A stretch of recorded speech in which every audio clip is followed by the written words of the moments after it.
It's embarrassing to us as a nation. All over the world, they're talking about Chicago. Afghanistan is a safe place by comparison. It's true. Police officers of Chicago are entitled to a police superintendent who has their backs and knows what he's doing. President Trump boycotted by the current police superintendent as he made that speech earlier today in Chicago, urging actions from officials in that city.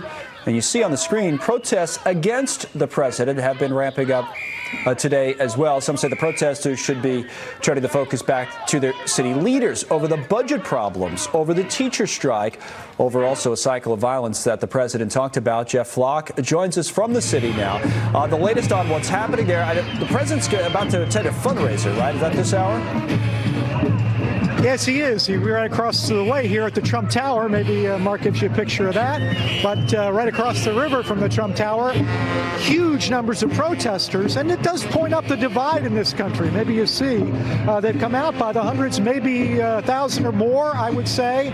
And, you know, these are people in a city that maybe, if you think about the president's economic policies, might be willing to listen to him. But, you know, there are other issues with the president that you can clearly see depicted on the signs. They don't feel that he's fit for office. And also in a city that, as you point out, has crime problems.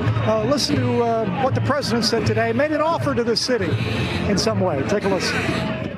No longer will federal bureaucrats micromanage your local police. And we will work with, upon request, local police to help them, not to hinder them. And we're waiting for a call from Chicago, because there's no place that we would rather help than Chicago.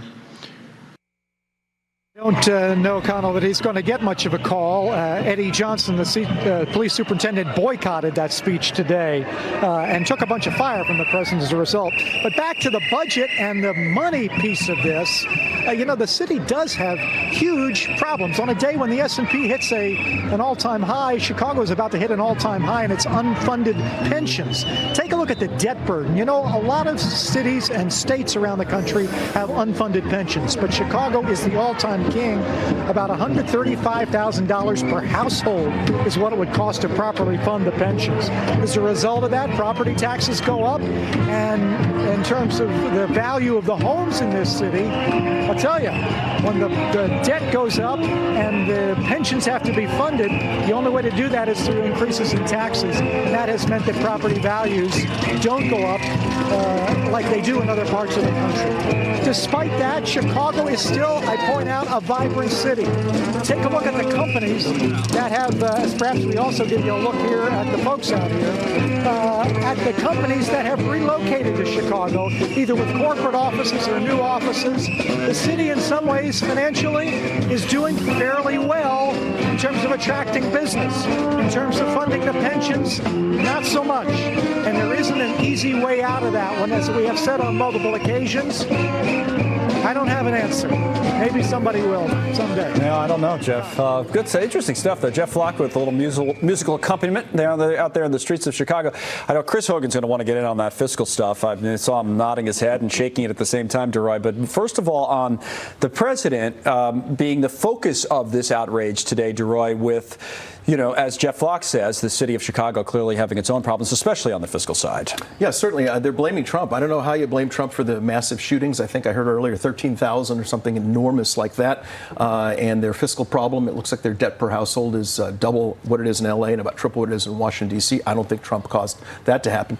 I think the police chief missed a huge opportunity to introduce the President of the United States, thank him for coming to that city for the first time in his presidency, and then sit down and talk about what possibly the federal government can do to make life easier for the Chicago Police Department to get basic law and order under control in one of our great American cities that's just right at the moment bleeding to death. Sort of interesting, or maybe even surprising, Chris, to see those big companies. Jeff talks about moving into a city where we've done a lot of stories over the years about people, largely because of tax burden, but we talked about the fiscal situation as well, moving out of the state of Illinois or maybe even the city of Chicago. Right. Well, and those are pure economic moves. Yeah. You know, that's a ploy based on incentives for them to be there to be able to help stimulate growth. But here's the thing that breaks my heart. part. The simple fact of these pensions that are unfunded.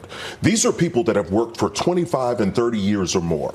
And now you're going to tell me they don't know where their next check is coming from. Right, they're counting on it. And they're counting on this. Yeah. That's not right, and that does need to get fixed. Some of the numbers were startling, 30-some-odd% funded. So that obviously means 60 or 70% unfunded or underfunded. Heather, it does bring us back kind of the conversation we were having in the last section of the show. We were talking about people who have issues with the president that are not financial issues. So like the gentlemen here have mentioned, if you look at President Trump's economic record, and I think even Jeff brought this up, maybe some of these people that are out protesting would be in favor of that, but you wonder whether the other issues outweigh that. For example, the police commissioner, his reason for boycotting or superintendent, I think, was immigration. So it's these issues that don't seem related, but are if they are, right? What do you think? Yeah, well, not the person who had the sign saying that socialism was the cure. Well, that's different. Right.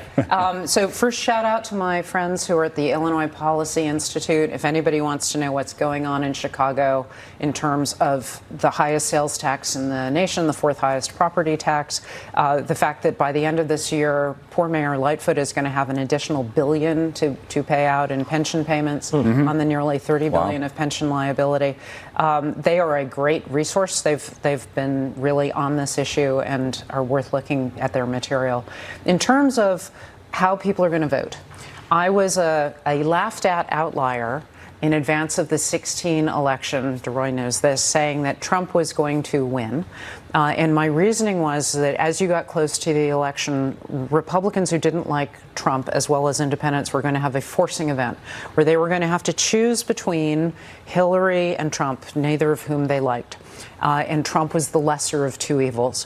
What you have going on now, and why I predicted that should Trump win, he would have a bigger win in 2020, and I have not changed that, is that there would be no forcing event on the left. And so the voices that would dominate on the left would be, it's a parallel to 72 and 84, Mondale McGovern, where there's no check.